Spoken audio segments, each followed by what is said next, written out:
Vamos lá, abram as cabeças para discutirmos cannabis, seja o uso adulto, seja o medicinal, seja a questão social envolvida nisso, as pesquisas, porque a matemática é cannabis mais saúde, mais educação, mais conscientização é igual a sucesso. Então, a gente precisa dessa fórmula. A classe média precisa de um divã, né? A classe média precisa se olhar no espelho, né? E se reconhecer.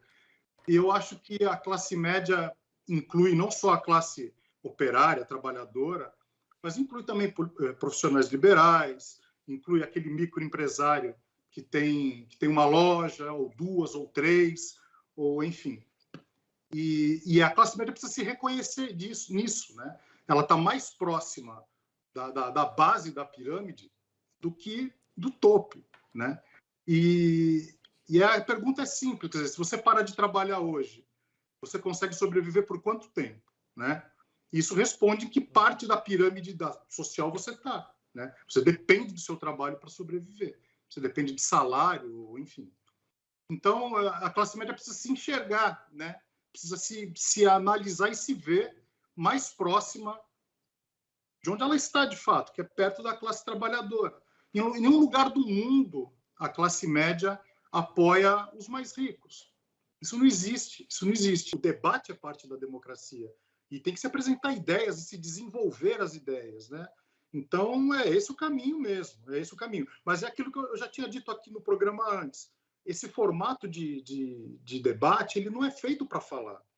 Ele é feito para promover apenas os candidatos e eles têm... Ontem eram 6 candidatos. Então, cada um tinha 1/6 do tempo total para se manifestar, para se defender, para propor, né? Para atacar, para defender. É muito pouco, né? É muito pouco. E aí você acaba avaliando o candidato pelos critérios menos importantes, que é o desempenho, se tem uma sacada ou uma frase mais interessante, coloca o outro numa saia justa. E não é isso, né? Quem é que vence? Quem tem que vencer é o povo, né? Que é realmente o objeto do convencimento do voto. E a gente fica se pegando quem é que tem a melhor oratória, ou que defendeu melhor isso ou aquilo, né? Então, é importante botar no trilho mesmo a função de um debate e, num país como o Brasil, a obrigatoriedade de pelo menos 2, né? É uma perda significante se a gente lembrar que essa senhora atravessou a história, né? Ela atravessou os grandes acontecimentos da história e, de certa forma, manteve o equilíbrio no seu país, a estabilidade para que tudo isso pudesse acontecer sem grandes efeitos, não é? Acho que para a Igreja Anglicana vai ficar esse legado de equilíbrio, vai ficar esse legado de diálogo, que acho que é a origem também da Igreja, né? Nós nascemos um pouco mais abertos para essa possibilidade de diálogo. O que se viu ontem no jogo do Real Madrid contra o Atlético de Madrid, do lado de fora, antes de entrar, cânticos racistas contra o Vini Júnior e contra os demais jogadores que sejam negros. É lamentável você ver isso. Específicos, né? Citando nomes. Então, assim, o que me gera uma indignação é uma liga espanhola rica e que tem condições de acabar com isso. Você não viu nem ontem, nem Mas se hoje, omite, né? ninguém tecer um comentário a respeito disso.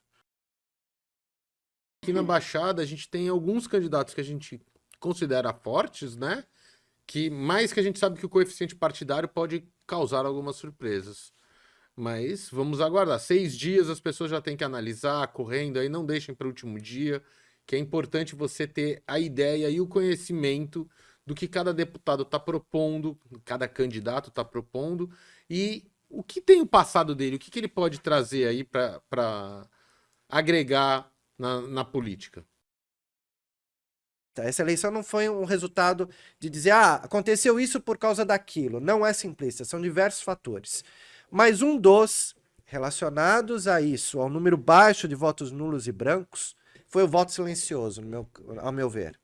As pessoas que, por causa da polarização e da cultura do ódio, né, estavam mais quietas nas redes sociais, estavam mais quietas nas ruas, e mesmo ao serem perguntadas por uma pesquisa. Nas ruas diziam, ainda não sei em quem votar. Elas sabiam, mas não queriam ali se manifestar, né, para que as pessoas não ouvissem, tinha algum tipo de receio. O que acontece é que no mundo que nós vivemos hoje, né, que a gente não se preparou para um monte de coisa, né? Então, por exemplo, eu me informava como? Eu me informava nos anos 80, eu era assinante de um jornal chamado Folha de São Paulo, que existe ainda. Eu recebia na minha casa, eu recebia Carta Capital, eu recebia... Era assim que eu me informava, existia uma mídia constituída e legalizada e que tinha credibilidade da sociedade. Sim. Hoje nós temos uma coisa chamada, não sei se você já ouviu falar em Jornal da Cidade Online, que o dia que ele falar uma mentira, cai um braço. Como ele está com os dois ainda, o dia que ele falar uma verdade, cai um braço. A democracia não se barganhava, né? Não se colocava em perigo. No momento, nós estamos vivendo isso, né? O posicionamento do governo atual, ele é o tempo todo de enfrentamento das instituições que garantem a democracia e jogam para a esquerda, de que é a esquerda que virá com uma autocracia comunista. Então, assim, e dentro dessa fake news e dessa polarização, é muito complicado. A gente tem que ter... Porque é engraçado que isso levou para o futebol, leva para tudo, né? A gente não está discutindo a política econômica, o que vai ser, o que eles vão fazer. Nós vamos discutir o debate, né? E o último debate, mais uma vez, a gente ficou sem saber qual é o plano de governo deles. Dar munição, literalmente, para um louco como Roberto Jefferson, né, enfrentar, né, a Carmen Lúcia, o Supremo Tribunal Eleitoral, né, a Justiça, né, para criar um factoide que movimentasse o final de semana e que literalmente fizesse a gente esquecer do que o Guedes havia dito no meio da semana passada.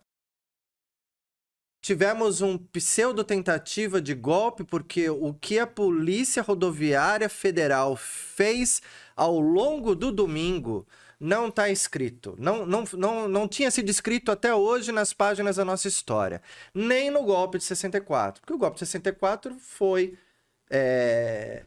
os tanques invadiram o Rio e falou, tá tomado, é nosso e acabou. Foi uma coisa muito imediata. Esse tipo de mobilização, esse tipo de ação para impedir que eleitores votem, a gente nunca tinha visto até então na nossa história. A opção do Daniel Alves foi por causa da experiência, de liderança, de equipe em Copa do Mundo, né? Eu vejo por aí talvez também. Tenha sido esse realmente o fator. Porque dizer que ele está Eu entendo o raciocínio do Tite. Mas não me entra. Não me entra você tendo dizer que ele está na melhor fase física dele, não tá. A jornalista Eliane Cantanhede fez uma declaração dizendo que ela não deveria se intrometer. E aí surgiram diversos comentários, redes sociais afora, e opiniões antagônicas, né, de diversos comentaristas, sobretudo...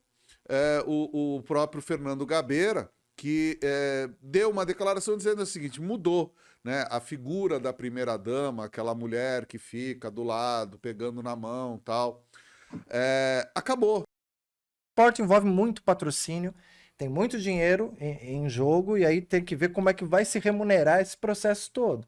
Mas essa multidão de gente assistindo a transmissão via YouTube... realmente é um decreto de morte para as TVs abertas. Pelo menos é o que eu penso. Eu não sei como está aí, mundo afora, né, Caiçaras? Mas eu acho que esse jogo convenceu no sentido de que agora estamos na reta final, agora o pessoal vai querer, essa molecada vai querer jogar de verdade. E a gente viu alguns destaques, alguns jogadores se destacando pela primeira vez. Por exemplo, as jogadas que o Vini Júnior fez hoje, eu achei assim sensacional. A princípio, a OAB oficiou a Fundação Getúlio Vargas sobre a situação, tá? Não está taxado que essa prova vai ser suspensa ou cancelada, porém acredito eu que ante esse ofício que a OAB enviou, parece que alguns diretores, se eu não me engano, um diretor da Damásio já tinha noticiado a OAB do vazamento dessa prova.